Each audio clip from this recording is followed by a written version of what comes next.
Hello friends, English मस्ती with Sahu sir class में आपका स्वागत है। आपके कमेंट्स हमें प्राप्त हुए जिसमें ये बात कही गई कि कंडीशनल सेंटेंसेस के विषय में क्लास बनाई जाए, वीडियो बनाया जाए। तो उसी दृष्टिकोण से आप लोगों के साथ कंडीशनल सेंटेंस के वाक्य शेयर करने जा रहे हैं। इसके जो रूल्स हैं उनको समझने की कोशिश करेंगे दोस्तों। फिर भी जो बच्चे क्लास में नए हैं, जो पहली बार क्लास देख रहे हैं, उनसे अनुरोध है कि कृपया वीडियो को एक बार लाइक करें, शेयर करें और सब्सक्राइब करके बेल आइकन दबाना न भूलें। आइए दोस्तों, आज कंडीशनल सेंटेंस के विषय में अध्ययन करते हैं। प्यारे दोस्तों, कंडीशनल सेंटेंस होता क्या है?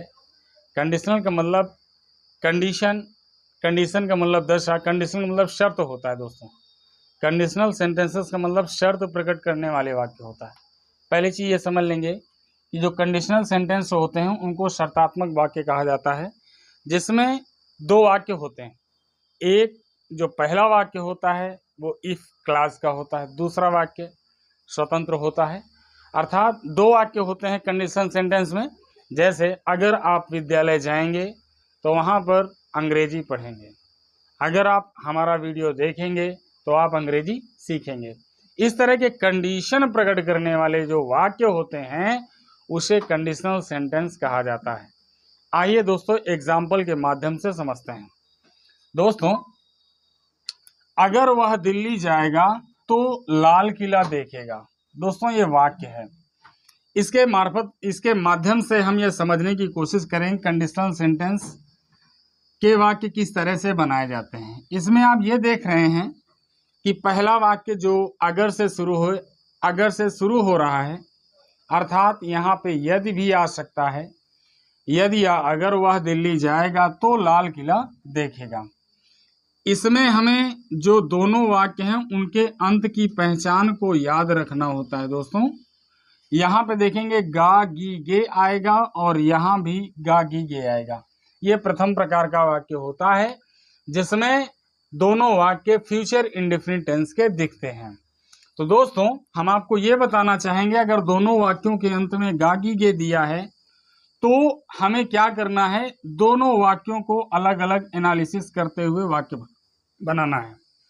पहला वाक्य याद रखें, प्रेजेंट इंडेफिनिट टेंस में बनाना है। किसमें बनाना है दोस्तों? प्रेजेंट इंडेफिनिट टेंस में। इसका रूल क्या होता है? सब्जेक्ट प्लस मेन वर्ब की फर्स्ट फॉर्म यस या ईएस सहित या रहित प्लस ऑब्जेक्ट प्लस ईटीसी। दूसरा वाक्य तो के लिए कामा लगाएंगे दोस्तों।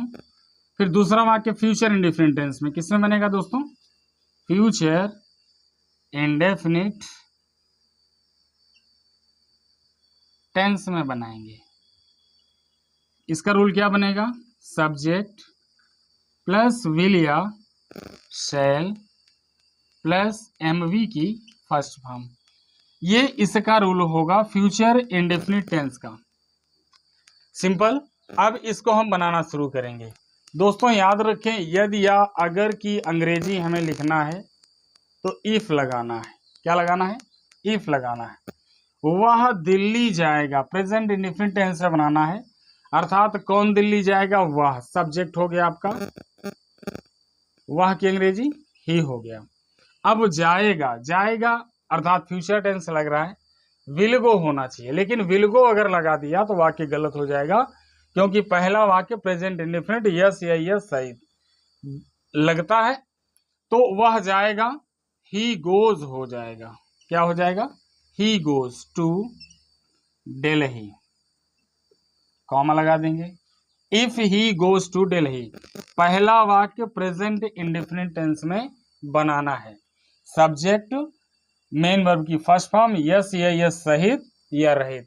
अगर यहाँ पे सब्जेक्ट प्लूरल है तो यस या यस नहीं लगेगा। सिंगुलर है, ही सी इट है, किसी व्यक्ति का नाम है तो यहाँ पे यस लगेगा। इसके बाद कॉमा लगा दिया तो के लिए, वह लाल किला देखेगा। अब यहाँ पे देखिए सब्जेक्ट नहीं दिया है, तो प्यारे दोस्तों एक कॉमन सेंस लगाने की आवश्यकता है। भाई, जो दिल्ली जाएगा वही लाल किला देखेगा, तो हमें करना क्या है, सब्जेक्ट को रिपीट कर देना है, ही हो जाएगा और ही के साथ विल या शैल में एक लगाएंगे तो क्या लग जाएगा, ही विल देखेगा, सी क्या, the Red Fort, Red Fort means लाल किला। दोस्तों ये समझ में आ गया होगा। ये कंडीशनल सेंटेंस का पहला कॉन्सेप्ट होता है जिसके अंत में गागी गे आएगा, और तो पहला वाक्य प्रेजेंट इंडिफरेंट टेंस में बनाएंगे, दूसरा वाक्य फ्यूचर इंडिफरेंट टेंस में बनाएंगे। जैसे अगर आप हमारा वीडियो देखेंगे तो आप अंग्रेजी सीखेंगे, if you watch our video you will learn English. इस तरह से बना सकते हैं। अगर वह विद्यालय जाएगा तो वह पढ़ेगा, if he goes to school he will study. इस तरह से जो गागी गे वाले वाक्य होते हैं उनको बनाया जाता है। दोस्तों समझ में आया होगा। आगे देखते हैं, अगर तुम स्वस्थ हो तो दफ्तर जाओ। देखिए, अगर तुम स्वस्थ हो तो दफ्तर जाओ, ये सेंटेंस बिल्कुल जिस तरह से लिखा है, जिस तरह से हिंदी में लिखा है उसी तरह आपको अंग्रेजी में बना देना है।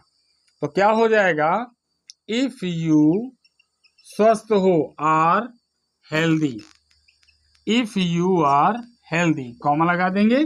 जाओ ये इंपरेटिव सेंटेंस का वाक्य है, इसको इंपरेटिव सेंटेंस में ही बना देंगे तो क्या बनेगा, go to your office. Okay, अर्थात जब ये दूसरा वाक्य इंपरेटिव सेंटेंस में है तो पहला जिस टेंस में उसी टेंस में बनाएंगे और इसको इंपरेटिव बना देंगे। इसी तरह से अगर आप बीमार हैं तो आराम करिए, if you are ill take rest.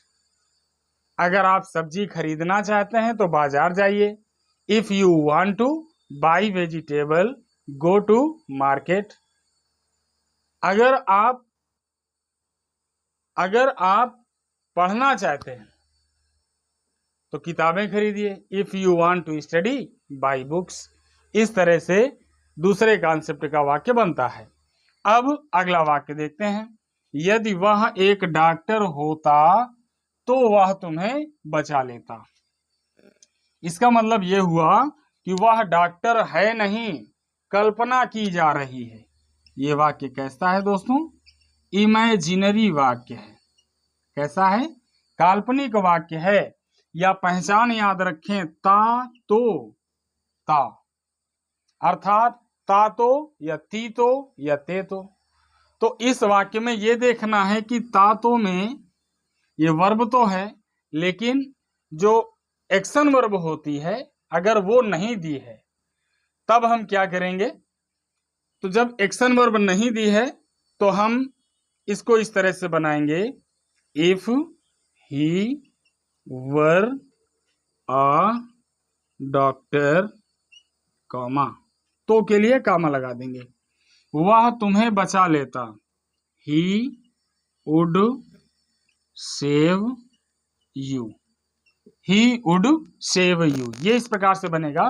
अब यहां पर देखिएगा, ही के साथ वेयर लगा है, यहां पर ही के साथ वुड लगा है, अर्थात यहां पर कोई एक्शन वर्ब तो है नहीं, सीधे नाउन को कंबाइन कर रहा है। तो यहाँ पे और दूसरी चीज ये है कि वाक्य इमेजिनरी है, काल्पनिक वाक्य है, इसलिए यहाँ पर ही के साथ वेयर लगाते हैं। ही नहीं, कोई भी सब्जेक्ट रहेगा यहाँ पे वेयर लगा सकते हैं। बात समझ में आई दोस्तों। और इसको इस तरह से बना सकते हैं क्योंकि काल्पनिक सेंटेंस का वाक्य है। दोस्तों समझ में आ रहा होगा। इसी तरह के अगर आप और भी वाक्य बनाना चाहते हैं तो बना सकते हैं। इफ, अगर आप एक वकील होते तो आप केस जीत जाते। If you were a lawyer you would win the case. Syntax के लिए आप लोग ये याद रखेंगे कि अगर ही के साथ यहां पर वेयर आया है तो यहां पर वुड सहायक क्रिया लगती है। इस बात को सिंटैक्स पॉइंट के लिए याद रखना है। यहां पर गलती हो सकती है कि ही के साथ इज लगा हो, यहां पर वुड के स्थान पर कुड या शुड लगा हो। तो याद रखेंगे, वेयर अगर पहले वाक्य में है तो दूसरे वाक्य में वुड आएगा, दूसरे वाक्य में वुड है तो पहले वाक्य में वेयर आएगा। अब देखेंगे थोड़ा सा यदि राम वन जाएंगे तो मुझे महल में नहीं रहने दिया जाएगा। तो ये देखिए इसी प्रकार से जो पहला कॉन्सेप्ट बताया था उसी प्रकार से ये भी वाक्य है। तो हो जाएगा if Ram goes to forest, if Ram goes to forest comma मुझे महल में नहीं रहने दिया जाएगा। तो हो जाएगा I shall not be let live in the palace. दोस्तों एक बात को इसमें याद ये रखना है कि यहाँ पर shall not be plus let आया है, अर्थात जिसमें ने दिया जाएगा, अर्थात या जाएगा ई जाएगा। यहाँ पर भी इस तरह का वाक्य हो सकता है। तो ये वाक्य दरअसल पैसिव वॉइस का होता है और पैसिव वॉइस के वाक्य में विल या shall be plus main verb की थर्ड फॉर्म का प्रयोग किया जाता है। अर्थात यदि वह फंक्शन में जाएगा तो उसे सम्मानित किया जाएगा। If he goes to function he will be rewarded. अर्थात दूसरा वाक्य अगर पैसिव वॉइस में है तो उसको पैसिव वॉइस में बनाना है। तो इस तरह से ये कॉन्सेप्ट आपको समझ में आया होगा। दोस्तों चलिए आगे का रूल देखते हैं। हाँ दोस्तों आगे देखते हैं। कंडीशनल सेंटेंस के वाक्यों को हम आपको बता रहे हैं। इसमें देखिए इसी प्रकार से अगला वाक्य है, यदि वह अमेरिका जाएगा तो उसे सम्मानित किया जाएगा। ये वाक्य दिया हुआ है दोस्तों। चलिए इसको बनाते हैं। तो इसको बनाएंगे इफ वह जाएगा, if he goes to America, अर्थात पहला वाक्य आपको प्रेजेंट इंडेफिनिट टेंस में लिखना है। दूसरा वाक्य उसे सम्मानित किया जाएगा, अर्थात सम्मानित करने वाला कौन है इसमें नहीं दिया हुआ है, अर्थात या जाएगा। अर्थात देखिए पहचान याद रखना है। बड़ा वाक्य देख के आपको बिल्कुल कट नहीं करना है, वीडियो को भगा भगा के नहीं देखना है, आराम से अंत तक देखिए। आपको निश्चित रूप से कुछ न कुछ सीखने को जरूर मिलेगा दोस्तों। तो इसमें देखेंगे if he goes to America, उसे सम्मानित किया जाएगा। तो उसे की अंग्रेजी क्या लगाएंगे, वही जो जाएगा उसी को सम्मानित किया जाएगा। दूसरा वाक्य फ्यूचर इंडेफिनिट टेंस में है, लेकिन इसको हम क्या करेंगे पैसिव वॉइस में बनाएंगे। कैसे बनाएंगे पैसिव वॉइस में, क्योंकि या जाएगा दिया हुआ है। तो ही विल बी, ओके, सम्मानित करना रेस्पेक्ट माने होता है। तो बी के बाद आपको थर्ड फॉर्म लगाएंगे, he will be respected. Clear.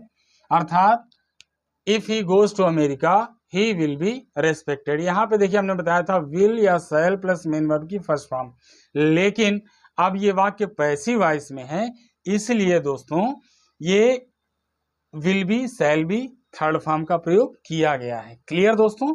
Any doubt अगर है तो कमेंट के माध्यम से हमसे जरूर शेयर करेंगे। अगला वाक्य देखते हैं, अगर तुम यह किताब पढ़ते हो तो तुम पास हो जाते। अगर तुम यह किताब पढ़ते तो तुम पास हो जाते। देखिए इसमें ते तो जाते आ गया, अर्थात ये भी कैसा वाक्य है बच्चों, काल्पनिक वाक्य है। कैसा वाक्य है बच्चों, काल्पनिक। अब यहाँ पर देखिए पढ़ते तो, अभी हमने जो बताया था इससे पहले उसमें एक्शन वर्ब नहीं थी, यहाँ पे पढ़ना एक्शन वर्ब आ गई है। तो यहाँ पर हम क्या करेंगे, पहला वाक्य if you had plus main verb की third form if you had read यह किताब, दिस बुक। दोस्तों if you have read this book, comma लगा देंगे। तुम पास हो जाते, हो जाएगा यू वुड हैव पास्ड। दोस्तों देखिएगा इसमें अगर आप सिंटैक्स कर रहे हैं या स्पेलिंग एरर है तो इस पॉइंट को याद रखना है। अगर इफ यू अर्थात पहले वाक्य में हैड आया है तो दूसरे वाक्य में would have plus main verb की थर्ड फॉर्म आएगी। देखिए वुड हैव के बाद पास्ट थर्ड फॉर्म दिया हुआ है और यहाँ हैड के बाद थर्ड फॉर्म दिया है। यहाँ पे ते तो आया है, और ये एक्शन वर्ब पढ़ना दी है, तो इसलिए हैड प्लस रेड। अब जब यहाँ पे हैड आ गया, थर्ड फॉर्म आ गया, तो इस तरफ दूसरे सब्जेक्ट के बाद would have plus main verb की थर्ड फॉर्म का प्रयोग करेंगे। आइए इसी वाक्य का दूसरा रूप देखते हैं। यदि सरदार पटेल जीवित होते हैं, तो यदि की अंग्रेजी इफ। कौन जीवित होता? सरदार पटेल। क्लियर दोस्तों? जीवित होते, हैड लिव्ड। क्लियर दोस्तों? अर्थात अगर सरदार पटेल जीवित होते या जिंदा होते, तो कामा लगा दिया तो के लिए कश्मीर की समस्या हल हो जाती, तो क्या हो जाएगा? The problem of Kashmir would have been solved. क्या हो जाएगा दोस्तों? Would have been solved. अब यहां पर देखिएगा, ऊपर वाले वाक्य में would have plus third form लिखा है, नीचे वाले वाक्य में वुड हैव बीन सॉल्व्ड लगा है। फर्क क्या है? ये ऊपर जो इसके ऊपर हिस्से वाला वाक्य है ये एक्टिव वॉइस में और नीचे वाला वाक्य पैसिव वॉइस में, इसलिए यहाँ पे would have been plus third form का प्रयोग किया गया है। अर्थात प्रॉब्लम की समस्या हल हो जाती। भैया अपने से कोई समस्या हल नहीं होती, हल किया जाता है, हल कर दी जाती, इस तरह से वाक्य बना है। तो if Sardar Patel had lived the problem of Kashmir would have been solved. Clear दोस्तों?